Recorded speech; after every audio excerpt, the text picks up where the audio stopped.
Temmen int li wara l-vija sagra ta' ħajjitna ħanieħdu sem għal dejjem fil-glorja tal-Mulej Ġesu?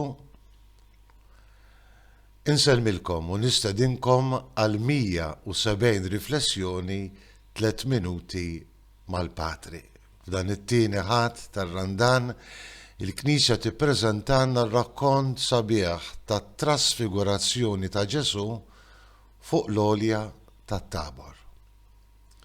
Kien mument kbir ta' tieħ il-qalb għall-apostli illi sabuha diffiċli immens bħal kull bniedem jaċċettaw Salvatur Messija li kellu jbati biex isalva l-bnedmin. Tista' qatt id-batija ikollha valur fil-ħajja tal-bniedem? U Ġesu tkellem id-batija, ħabbar għal darba darbtejn tlieta l-passjoni tiegħu. U d-disċipli ta' Ġesu dan ma setawx iniżluha. U propju għalhekk li Ġesu jieħu miegħu lil Pietru, lil Ġagbu u lil Ġwanni fuq il-ġmiel tal-għolja tat-Tabor. U hemmhekk jitbiddel qudiemhom esperjenza tal-ġenn fil-veru sens tal-kelma, esperjenza u misteru ta' dawl illi fih jinstema' anke l-leħen il-missier dan huwa ibni l-Aziz isimgħu lilu.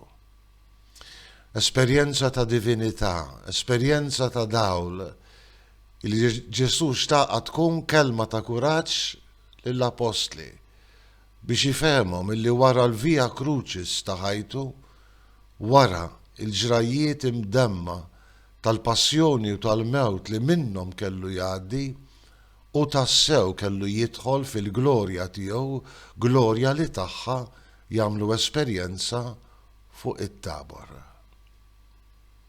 Xi grazzja u xi ġmiel jekk anki fil-momenti qiebsa ta' del ta' tbatija tal-ħajja tagħna nħarsu lejn il-wiċċ igglorifikat ta' Ġesu.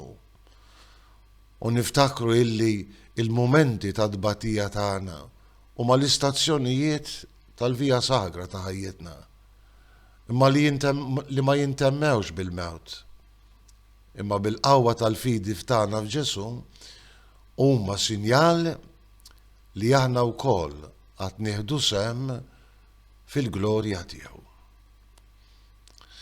Fid-dawl tat-Tabor Mulej għallimna nifhmu il-valur tas-sofferenzi tagħna, illi żgur li mhumiex għal xejn imma pass wara l-ieħor mixja lejn l-għaqda sħiħa miegħek fil-glorja għall-eternità. Jalla d-dawl tat-Tabor idawwal il-ħajja kollha tagħna. Inselmilkom u l-Mulej jagħtikom is-sliem tiegħu.